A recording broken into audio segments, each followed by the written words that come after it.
Hello and welcome to another exciting episode of School Life Unpacked with me, your host, Natasha Gertesigo. Today I am joined by two amazing women who are going to share what they do, and if you just go straight into it and introduce yourselves, that would be amazing. Hi, and I'm Charlotte, the nursery manager of Dolly and Bear Nursery in Southend, and we are joined with... Hello, I'm Tara, and I'm the deputy and Senko at Dolly and Bear.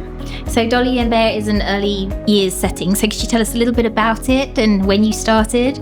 Yeah, so I've actually been there coming up to 6 years after Christmas. I was in private nurseries prior to there, and I actually trained in a private school, so I've got school-based knowledge over 3 years. But yeah, I've been there nearly coming up to 6 years, but I am solely in the office. Firstly, when I started, I was room-based, but as we've progressed over the 6 years and we've really built up, I am basically just in the office now, and then we go into rooms as and when we are needed. I joined a year after, didn't I? You'd started, so yeah, 5 years in January. So what is a nursery in an early years setting? Could you just give us a little bit about that for those who are maybe pregnant and thinking of doing it? What are the benefits?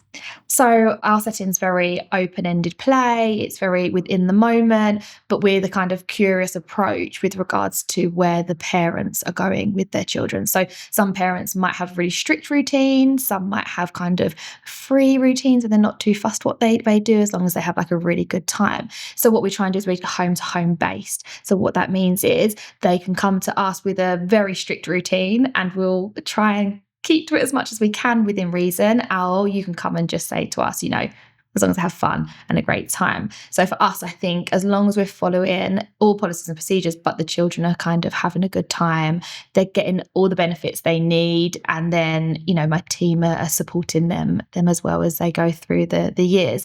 But definitely, I think nurseries now are very, very busy. So parents need to be getting in really quickly as kind of soon as they're probably into their third trimester, because nurseries are just packed as they come now. As in signing up your unborn child onto the waiting list. That sounds so American to me. Yeah, it is, isn't it? I feel like crazy that you'd think that far ahead of where you want your child to be, like in a few months. Yeah. So what's the earliest you take a baby? You start with babies, right? Yeah. So how early? So they can come to us as young as 3 months. Oh, wow. Yeah. We don't have many, but I think we've had a few, haven't we? Yeah, we have had a few. Over the past years. Most common, I'd say, is 9 months, isn't it? 6 to 9 months. And I think with the new funding that's come in for working parents, which is amazing because it gives people opportunity to kind of rely on family, rely on friends, but also have that security that they can get that additional funding. So for us, for them to come in at 9 months old is brilliant. However, obviously they are really tiny, but we are completely equipped. So a lot of the names are to be confirmed, or baby M or baby A or something like that. So we put them onto the system quite early, and then that's so sweet. That's really it must be fun to work with babies and then watch them grow. Do you find that people stay with you once they've put your baby and then they stay right up until before school? Yeah, 100%. There is a very small majority of parents that will kind of, once they get to 3, they'll put them into a preschool that might be attached to the school. One, for purpose of it's easy. If they've got a child in the school, it's easier. If they just need 9 to 3, perfect. And they are hoping that child will go to school. What parents don't understand is that, sometimes just because you put your child in that nursery or that school, preschool, that they will get that school. But 9 times out of 10, they stay with us, don't they? Yeah, right, which is really nice. It's nice to see them from babies all the way till they go to school. I think, and it's nice because they're all together, aren't they, as well? Yeah. So what does a rough daily routine? I know there's no structure in the sense of every day is the same, but how do you differentiate between the ages and what kind of things do you do? I'm being a bit nosy because I'm like, nice. My daughter didn't do nursery, so just as I put her in, signed her up for school, I realised we'd never been apart, and I had a panic. And then I found a nursery, but it was a nursery attached to a school just because of location. So I didn't get the joy of looking around lots of early year settings and getting a feel of it. I now wish I had. Yeah. Because I feel it would have really been her opportunity to thrive. Of course. But so now I'm getting to learn all about it now. So yeah, you'll have to just email in and just go and see loads of settings. I'm sure people will have you in. But I think every nursery is completely different. I can't speak for every nursery, but definitely ours is very much in the morning. It's quite calm, isn't it? Yeah. They have breakfast So you can come from early as 7:30. Some settings do open at 6:45, some do open at 7, but we're 7:30. And then you literally have breakfast. It's quite calm up until about 9. It's very free flow in and out of the garden. And then kind of the real learning starts, doesn't it? From once all my staff get in. And then from 9, they'll have proper structure within the rooms. The circle time is put into that. Literacy, we go on trips. So we'll make sure that they're in the diaries ready. Lunch is always the same time. Kids love routine. They love knowing that, and even though they can't tell time, their bodies can tell, right? Yeah, and they know what's coming. So like, especially our toddlers, if they know that, you know, they've tied up the garden and they've only been in the garden once, they know that they're coming in for snack.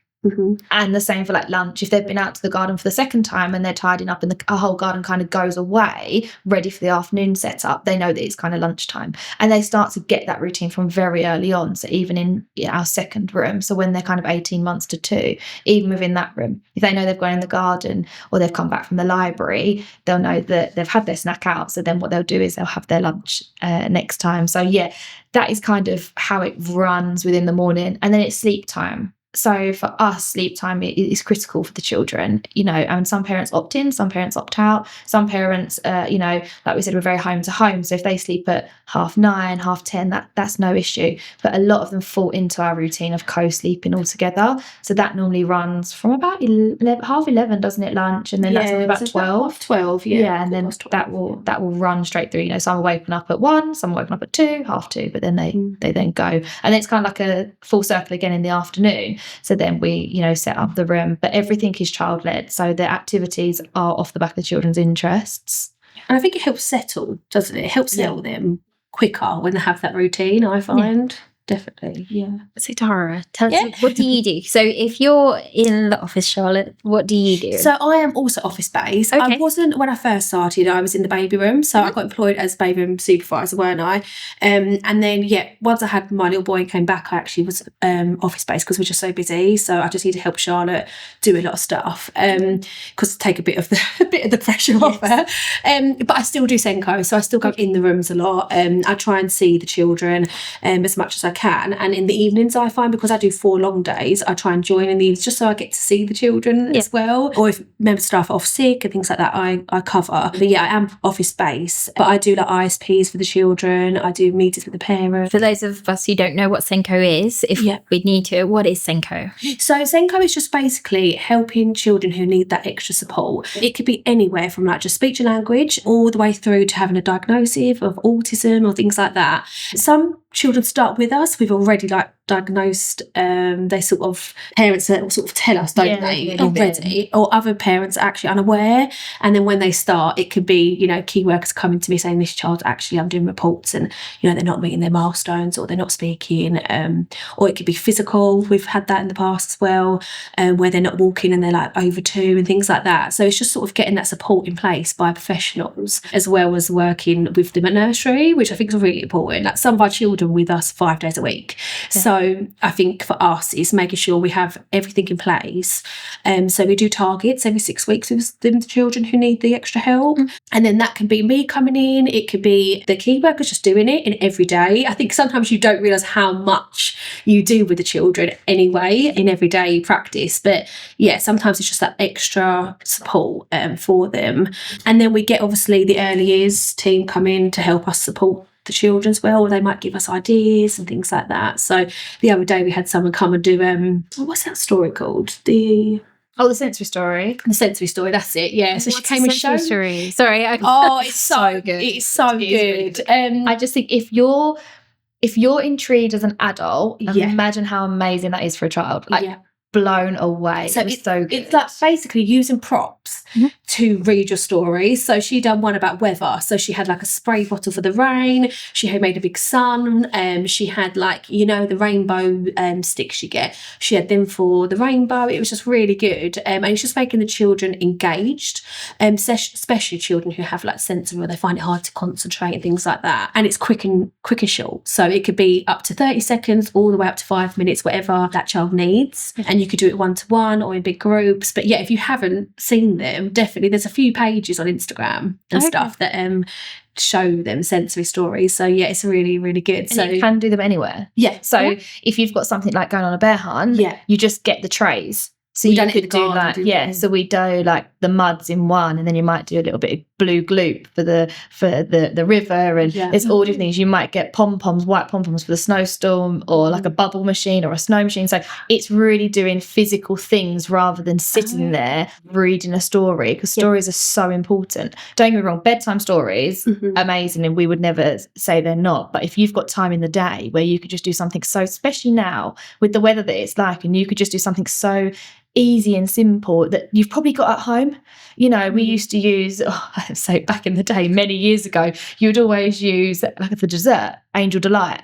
So you'd use like chocolate Angel Delight for the mud and things like that. But where things are growing and developing, we would actually get like a bit of mud now and actually put water and things like that. So sensory stories are, they're incredible. Really good. So it's just that help from outside to come in and give us that support. And then obviously with the meetings, you know, we can discuss if the child needs EHCP, if they're not on speech and language, getting that sorted and things like that. Really, it's just working with the parents. It's just that early support, and then sort of Early helping intervention. parents sort of help. Yeah, definitely. And it doesn't mean that always early interventions like, oh, you know, your child needs a diagnosis and they need EHCP. Because sometimes it is just that extra support at nursery before they go to school. Or we've had a lot of children in the past who are just speech and language, but actually once we've really got to know them, their understanding's there and their personal social emotional skills are fine. So it's just for that child, I think. It's nice that they get that one-to-one support in that earlier setting, and it sort of takes some of the pressure off for the parents. They know that coming to you, they get that support. They can, you know, they can trust, and they know their child will have a better outcome ultimately because they've had that little, like you said, early intervention. Yeah. Once you get to the preschool age, how do you get them ready for preschool? Like, not for preschool, for reception, sorry. How do you do that as a setting? I do think there's so much going on, isn't there? I feel like they're already kind of ready. Okay. So we start to develop them within kind of like toddlers. I think how because do you do that? For us, it's all about child-led. So I think for us, what we really like to do is, you know, that circle time, making that a little bit longer than what it needs to be, or getting them involved with pre-writing skills. Because what I find is the way we used to do it was kind of, you go into preschool, it's all about school, you know, and did that element of fun and curiosity and excitement come away because we were so focused on school readiness, and it was all about school readiness, where now actually if we do it over 2 years, it hasn't got to be so intense. So what we'll start to do is, you know, we'll start to talk about schools. Our role play area might be a school for the day or the week, or, you know, at lunchtime they might for a week get a tray and, you know, take the tray to the supervisor. They'll dish up their lunch and then they'll come back, you know. So it's all things like that. I think it's how we do it every day rather than just for that one moment. Which is, again, really nice to hear, because I think as parents, we have that panic of, is your child ready? And like I mentioned earlier, for me, I hadn't thought about school. It sort of snuck up on me, especially with my first. It was like, oh, you're ready for school? When did that happen? And that happened. And I had this panic. I was like, will you make friends? Will you be able to hold a pencil? There were like some things that I hadn't thought about. And I think with her, we had like a checklist that came through the post. And I was like, why didn't you give this to me a year ago and we could work together instead of a few months before, you know, things like toilet training and all those things. And I was like, panic.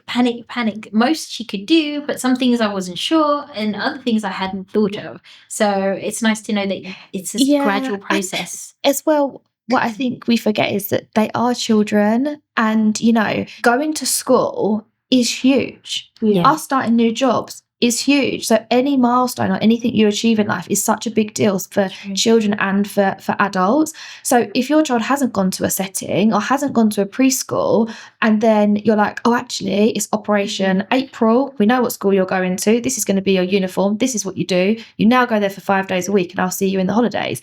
That's big as it stands. So having a setting to kind of implement things, even from as young as a baby room, they're doing pre-writing activities. You wouldn't know it as parents, but, you know, just getting them to hold crayons and doing small mark making, that's already developing those muscles within the hands to be able to write in the long run. So for us, I think school readiness is okay, it's very much for the preschool age, but you're doing it kind of every day within settings. But yeah, toddlers for us, I'd say, is probably the biggest one. I think they're ready. I think schools are so used to children, not coming in all the same. Yeah. I think every child's different, aren't they? So I think they're ready. Some children are not potty trained. Some children can actually write their names. Other children can't. So I think schools are aware. It's so diverse in schools, the ability for children now. I remember when I've started in the industry a very long time ago, over 10 years ago, and we used to sit them down for hours, and you would write CH, you'd have to spell your whole name, you'd have to be able to recognise that your book bag goes on a name, not a picture. Where now I think actually we work so closely with schools, and if we say, oh, actually Charlotte can't recognise her name, when she starts school for the first term, would you just about to have a little picture of her and her name underneath? Perfect. That they will do that for you, and they'll work with us. That's probably the best thing that we've got. That would lead me nicely to my next question. So once you've got your children ready for school, do you talk with the schools that they're going to? Like, what kind of relationship do you have? Like, how does it work? I'll let you lead, because I feel like I do the kind of prepping. So I get the parents involved, letting us know what schools they've applied for. So they'll start to let us know now. Then they'll tell us kind of around the end of April, and then we liaise with the schools, don't we? With where they're going and what do they want us to do, and vice versa. But we ask every school really if they want to come in and meet the children, which some do, don't they? Some don't. It just depends on the school really. But actually, even like Essex Council, we've had a few children come from like Rochford and stuff. Even their teachers have come, which is really nice all this way. Nice. So we do that, and then we also, if a child is on EHCP or an ISP or any sort of early intervention, I will say to them, like, would they like to come to an ISP meeting? Obviously, sometimes they don't, but sometimes they do. So it's sort of, as well, it's more of an intense, like me sort of going through everything about that child before they go to school.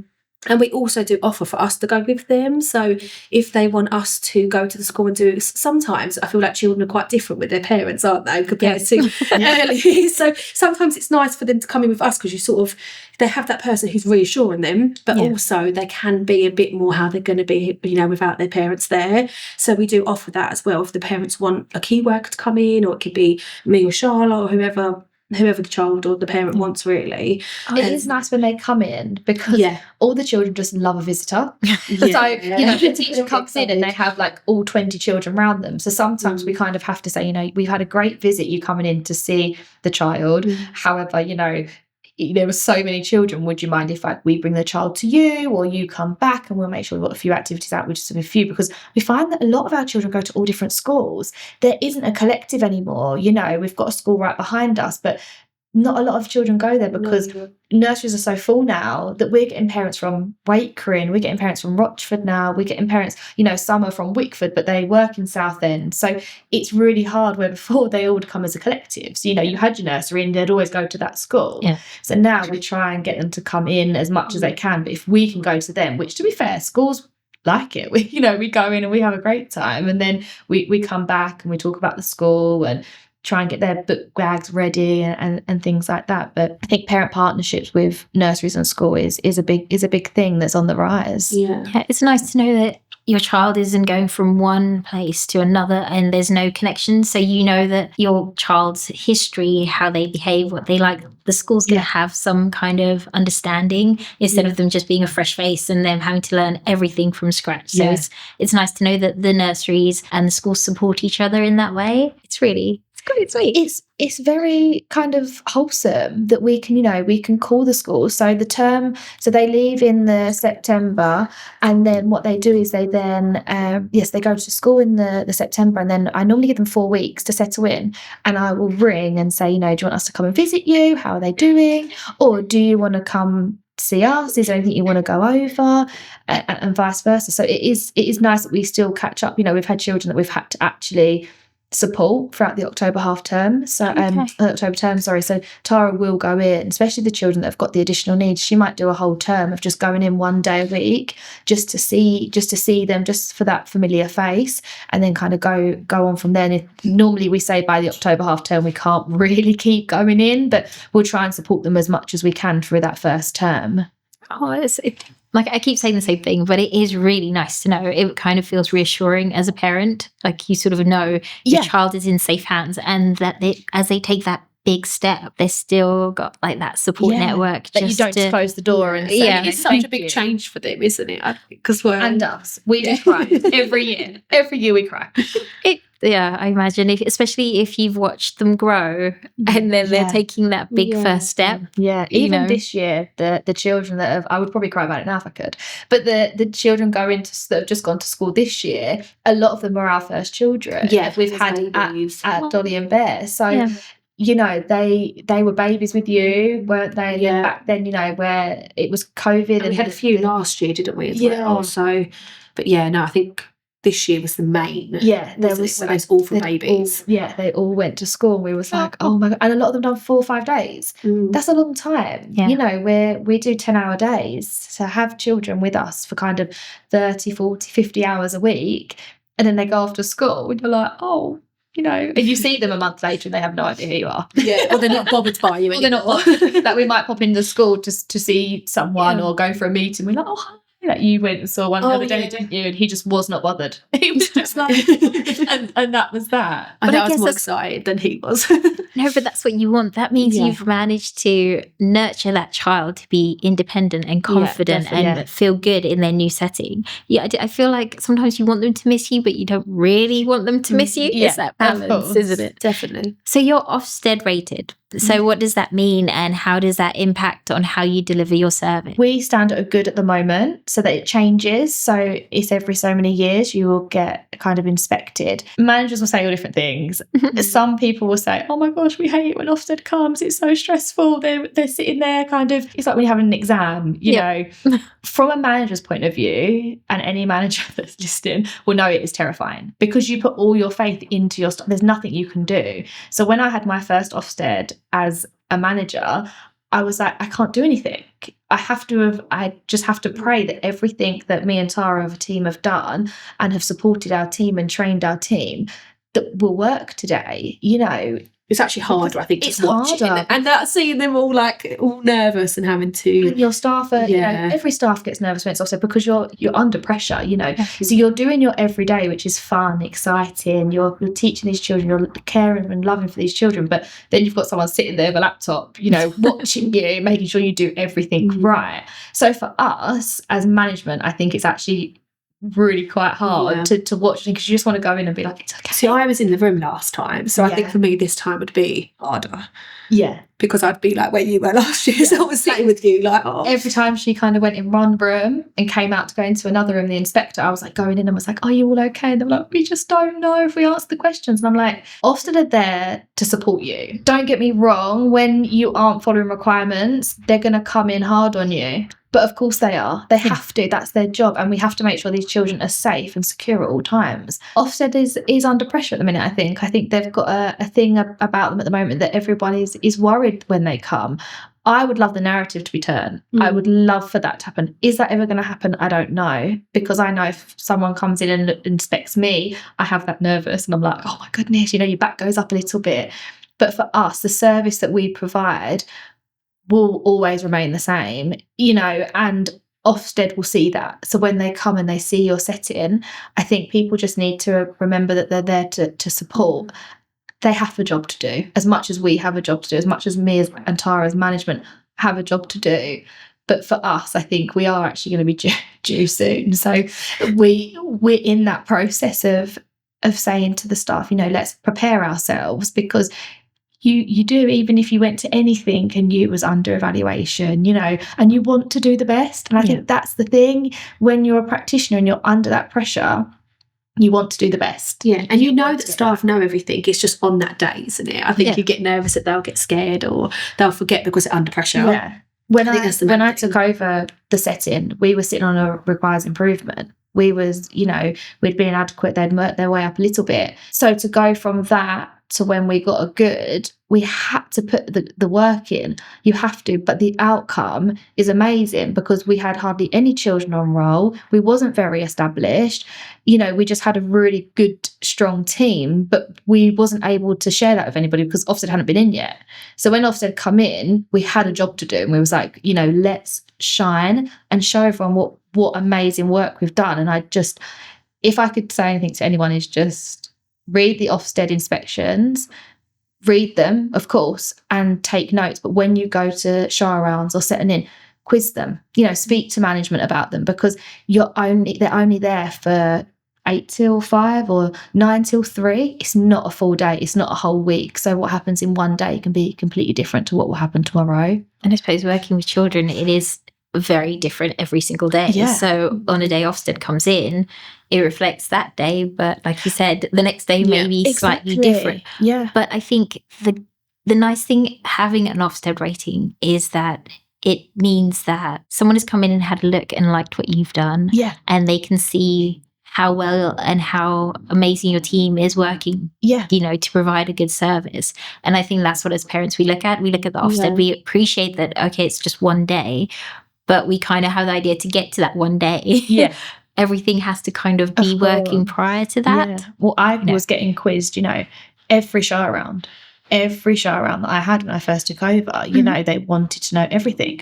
But as a parent, you're going to want to. Of course you are. And I think actually we respect parents that have that confidence to say, we've seen this online, can you elaborate on that a little bit? And we'll always go into details if we can.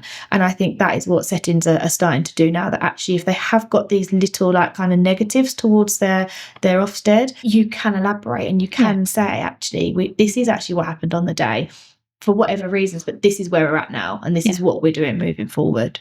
So how do you keep that open communication with parents once they're enrolled in your setting, if you know what I mean? Like, how do you stay in touch and update them on how their child is doing? So we use an app called Family. Okay. Love it. It's amazing. It is the best thing. Okay.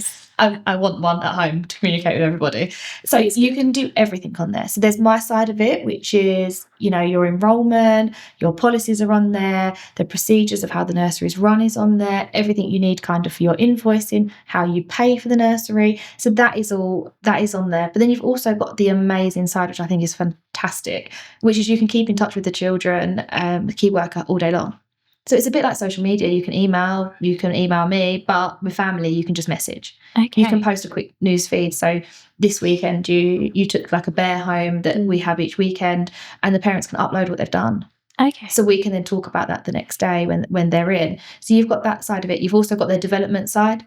That's once a week. Everything kind of gets put on there. And then, have I missed anything? My target, but the ISPs go on there, don't they? If we do intervention, so if we are doing something like speech and language, I don't know, like if someone's coming in, like for example, the sensory stories, we'll put that up there, won't we? Yeah. And outings, it's very good like that. If we're quickly going out, you could just put, today we're going to the library, blah, blah, blah, and let all the parents know in the morning. Because I think it's a big thing to sort of just take children out, isn't it? Without... You sign a bit of paper that says, are you happy for your child to attend an outing? You sign that. You've signed that 2 years ago.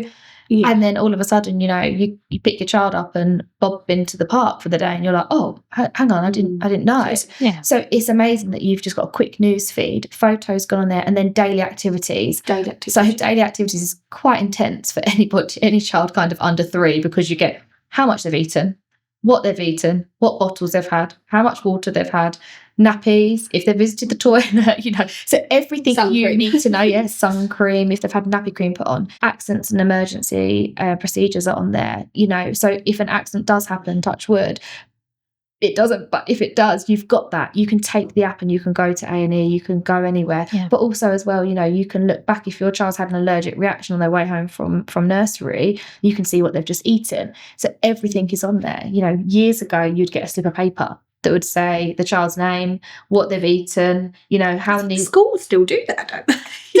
Oh my goodness. Or you get the blue slip in the bag that says so-and-so hit their head. Yeah. But it will be literally that one line. And the thing I find hard with that is there's no story to it. What were they doing? How did they do it? So you just kind of go, oh, and then you start asking the child who's completely forgotten. When you do first aid, it always says make sure you put everything that happens, because if they do have to go to hospital or something, everything needs to be put down. So I don't know how schools are still getting away. I think they do maybe on their internal documentation, but for us, it's we've got like it's like a book. It might as well be, the staff write everything, Bob was running towards X and X ran forward and then they tripped. So you get a whole dialogue. And I think that's so important because they're so young. And especially with babies that are just finding their feet, they're just starting to walk.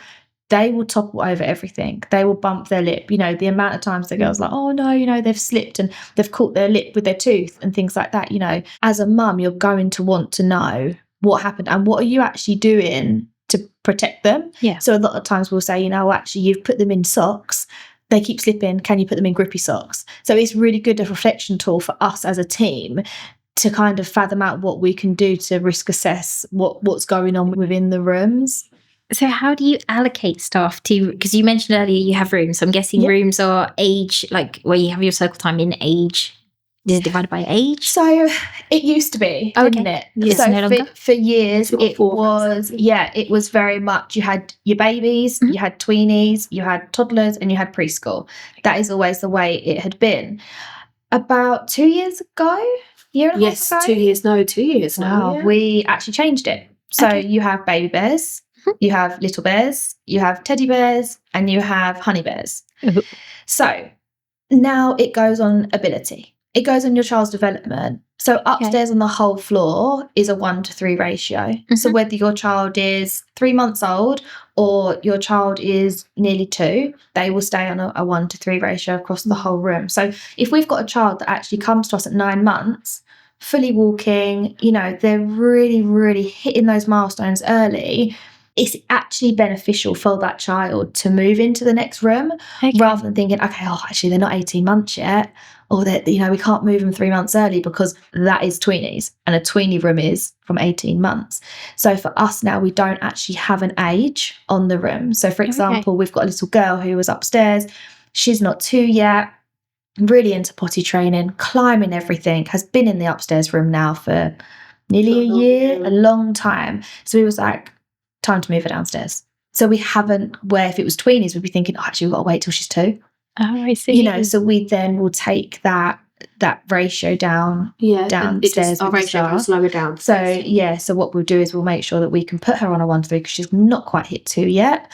And if we can, perfect. So we're not waiting every kind of year for children to move into the next room. They can then go as they need to. And the same with honey bears. You know, if we've got a child that their speech is incredible, you know, and they've been with us for the past 3 years, and you know, we will move them in earlier if we need to. But vice versa, you know, if we've got a child that's very shy, very much, you know, likes to be on their own, needs a quieter room, it doesn't need the loudness and the boldness of a so-called preschool room. Yeah, we can keep them, you know, within the other room. Do settles, won't we? So we'll slowly, because some children could just go into another room like fine. Yeah, another child finds it really hard. Yeah. Like I think every child's so different, aren't they? So I think some children need actually like a month just to do an hour in that room every day with a key worker, and then other children you could just be like, oh, it's your first day, and and they're absolutely fine. I think we're very lucky. Our setting is a very home-to-home setting, so the staff always see the children. You know, our downstairs staff always go into the little bears room because they have their lunch off of that room. So actually when little bears start to transition downstairs, they already know a lot of the staff downstairs, or the garden shed. Today, for example, the little bears and the teddy bears all went out on a trip. So my seniors took, you know, a few children from each, and then they all went out. So those teddy bear children are helping the little bears, and little bears are now getting used to the staff within the room. We had a Halloween party, we all joined. So someone like that us, was very loud. That was a lot. It was amazing, but it was a lot. But they then got to meet the likes of our seniors in the honey bears room. And the honey bears love the baby bears. Yeah, so there's a massive community. So there's no. Yeah.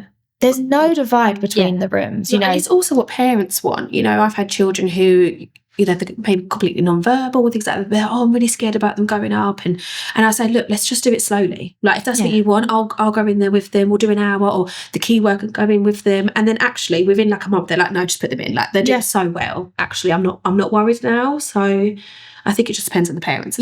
I think, and as well, listening to the parents, so it's just prime because you need to have that communication with them, because, you know, for example, if something's going on at home, if you've just moved house and then we're like, oh, actually they're moving to preschool tomorrow, that's a lot. You know, it's a lot for anybody. So to have so much change, they might actually say, we've had it before, haven't we, where they've moved house or something drastic has happened, and we're like, actually, we're just going to keep them within their security blanket just for another, not a whole term, but just another kind of 3 or 4 weeks. Once things are settled down, then we'll start to transition them into the next room, because it's a big change. It's not as big as going to school, because you're still in the same building, but you're not with those ladies and men that you've been with for so many kind of months, or sometimes they're in there for a year. Yeah, and change is hard. I think, like you said earlier, even for us grown-ups, change is hard. So, and we can say that. We'll meet little people who can't quite express all these things happening, and they don't have control over it in many cases. It's just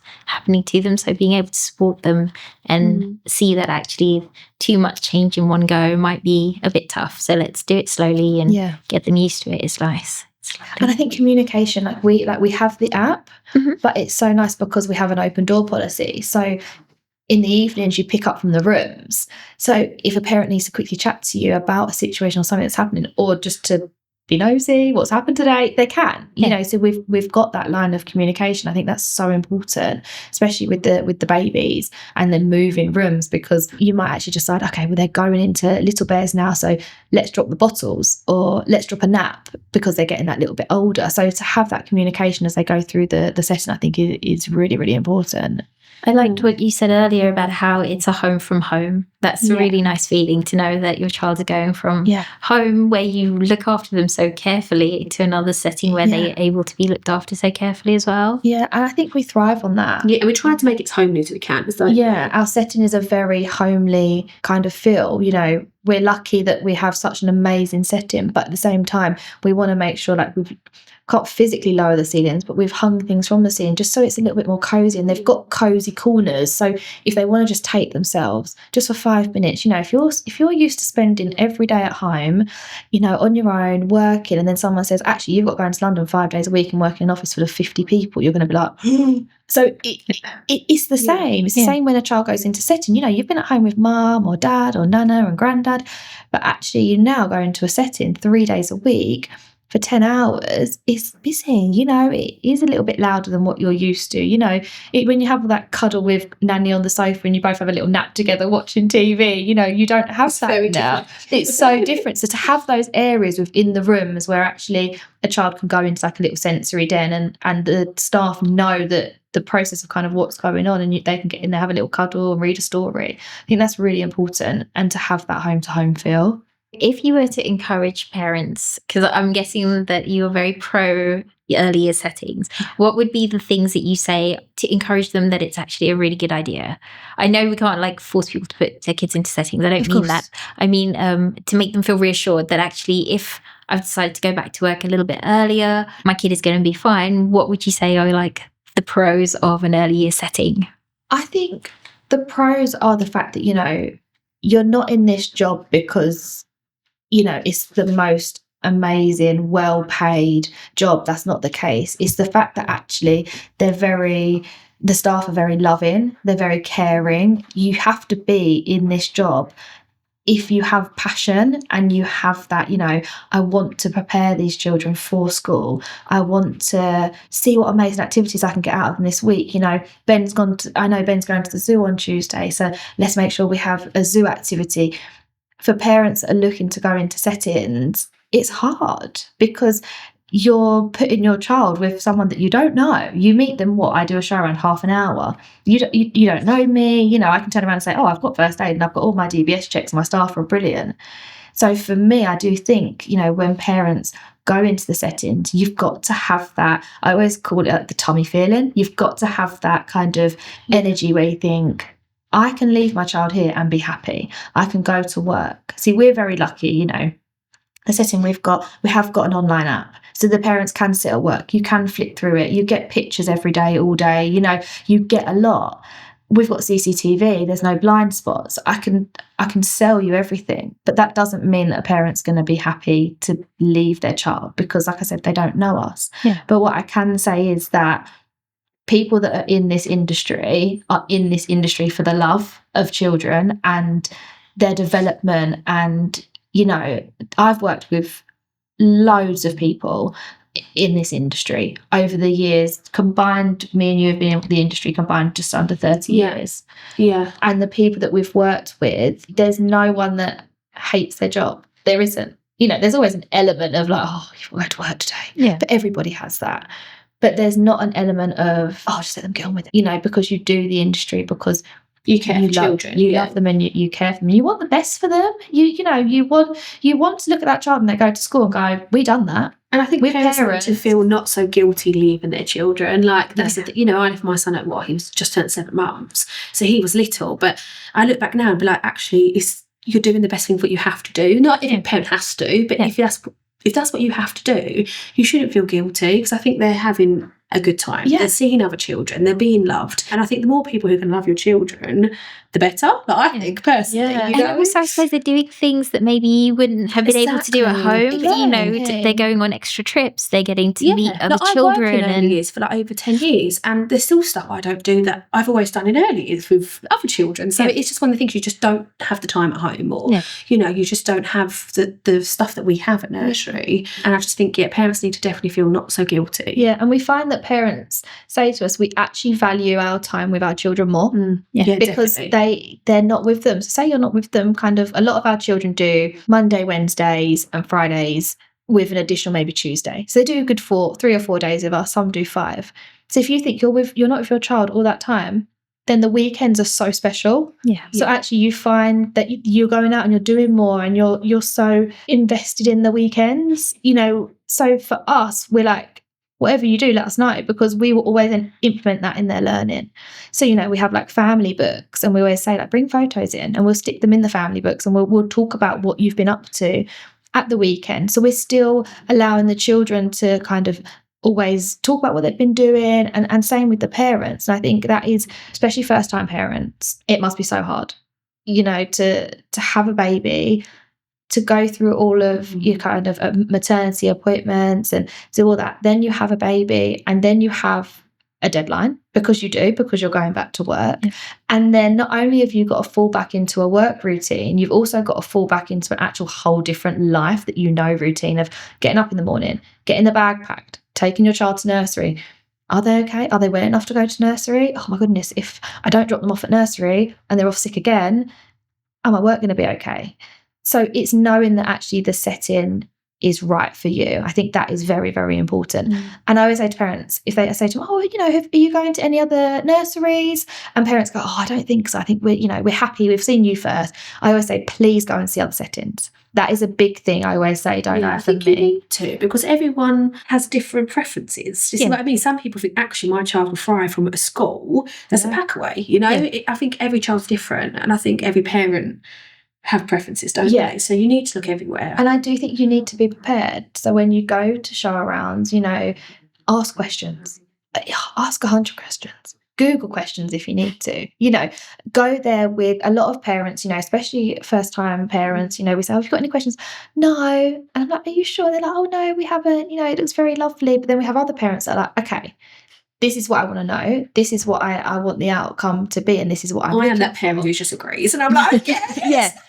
But where I know when I'm a mum, I'm in early years, so I'm probably going to the poor nursery, but the child doesn't come to mine, because I would be that type of parent that would want to kind of know everything and make sure everything is in place. So I always say, and I feel like, do parents feel a bit like they don't want to ask questions because they're putting us out? I love it. Yeah, I think you can't ask enough. I think sometimes it's also not knowing what to ask. Yeah. Because you can, like you said, you can say, oh, I've got my first aid, we've all DBS checked, we've got, great, good from Ofsted. Yeah. And parents are like, okay, that ticks the boxes, but maybe we don't think about the other questions as well. Yeah, of course. And you kind of, like you said, it's good to ask. Yeah. But the nice thing that you mentioned is that they can ask those questions later if they want to, and they can pop in and, raise issues. Or if you do like a viewing a year before, you're going to want to come back. And definitely. And that's what we say to parents. A lot happens. The rooms change. Just downstairs, our teddy bears and our honey bears, they might switch. Yeah. So the room capacity is different for both. Same with upstairs. If we've got loads of babies, they're going to go in that bigger room. So if you've done a show around at kind of 20 plus weeks pregnant, by the time you start, those rooms have changed. Yeah. So we get them back in, and we'll do the settles, and that's prime time. We have parents that don't ask any questions. They go home and then they ask loads, or we don't have any, and then they'll ask them on the settles. So it's completely up to you. There's no wrong way of doing a show around. You know, you can visit 3 times. We've had parents do that before. Yeah. They've been once, they've been twice, they've Well, been they might come back to someone else. Yeah. A second opinion, you know, especially there's a lot of settings to look at, and every setting in Southend, they're all amazing, but different in their own way. So to go and have a look at other settings and actually, oh, you know, we've come with my partner, but actually now I really want to come with my mum, or I might come with a friend or something like that. And that is okay, you know, and I think parents will get that initial vibe from the nursery as well. But like I said, you've got to have that kind of like powerful tummy feeling to be like, this is the one. It's a bit like wearing a wedding dress, like buying a wedding dress, isn't it? Like, you know, that's the one. That is you have, because you're leaving your child with us for such a long period of time. Which I think, like you said, I like the idea that you're encouraging parents not to feel guilty, because you may want to go back to work, or you may have to go back to work, but you shouldn't be made to feel bad for any of those reasons. No. And I also love the fact that you're talking about this nurturing environment. So my child is coming from home to another home, and they're going to get just as much love and support and care. So that's really wonderful to hear. I have one more question before we go, and that is, do you have any fun stories that have stuck in your mind in your whole work journey that you think, oh yeah, that's quite a funny story and it's going to stick with me when it comes to early years? But which is your favourite? which is the one where you go, oh, that was quite a funny, unique moment, and I think it's something that... Do you know what I think out of my whole career, I probably will cry, was probably our last nursery graduation we done. Yeah. I think those children that we had from COVID, which no one knew what that was. Yeah. Children were born into that. That was their life that they were born into. They've come to us. A lot of them had only met us before they'd met grandparents, aunts, uncles. And then to get them ready for school and to put on a party like we did, I think that will stay with me forever, because those children were born into a world that not even we was reassured about.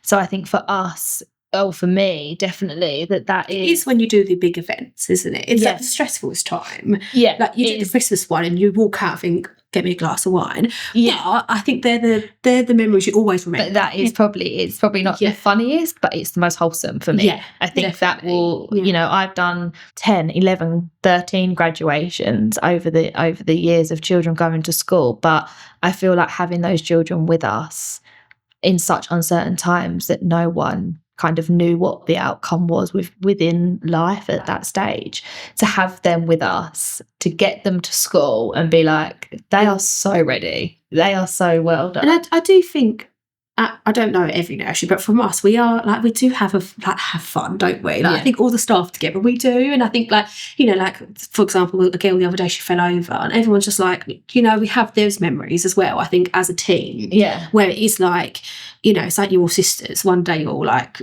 moan at each other, but then the next day you actually love each other and you do anything for each other. So I think we're very lucky, the team we've got now, that we are so close. And I don't think I've ever worked with a team to what we've got now.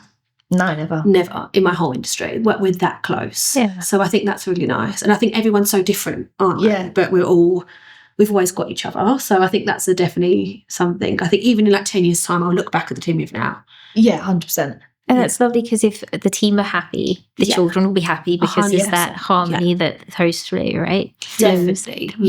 I think the team we've got now, if anybody left for whatever reason, they, you know, which people do, they go off to different industries, or they progress in their career. Yeah, they would be missed, even by like the children that they've only just met. I can imagine you've got a story and a half. I've got loads. I probably can't mention about me leaving the story. I've got a lot of stories, but no, I think it's just the little funny things. And I honestly think the hardest days are the days you look back on and you're like, you laugh about. Oh yeah, don't you? Like we've had days before where it has been chaos. You know, when you get out and you go, what happened today? Yeah, what happened? And your body hurts, like from head to toe. And that was more when I first started, I think, wasn't it? But yeah, I think they're the days we still laugh about now, because, you know, they are There has been days where we've just sat there and thought, wow, start a term, every child cries. They've been with you 3 years. They've only had a week off. They come in, they cry. It's because they all bounce off each other. We had a day like that. That was quite a funny story, where we had a day where it was literally just, they all cried all day. And I remember phoning you and being like, I can still hear them crying because it was their first day of term. They haven't been away from their parents, and you think, oh my goodness. My little boy's 3.5. Like I said, he's been there for 7 months and he still cries sometimes. But it's because they have that time off. Yeah. It's that routine, isn't it? And then you get home and you're like, we actually love our jobs, but it can be, there is times where it's not all fun and happy, I think sometimes you look on social media and you're like, wow, they look so amazing to work in a nursery. But then I'm like, it is also really hard. Yeah. It is hard, but rewarding. So rewarding. Yeah. Thank you so much, ladies, for giving us some extra knowledge about what an early years setting is, how we should feel confident in placing our children in the right early years setting and having the right feel for it, and getting to know a lot about your setting, because I think in our area it's nice to know what's going on and who people are, because we don't always get that opportunity. So thank you so much for your time, and please come back another time. Yes, we will. Thank you. Thank you. Thank you for joining us on today's episode, and we truly appreciate you listening. Don't forget to turn on your notifications, subscribe, and follow to stay updated on future episodes. We look forward to seeing you next week.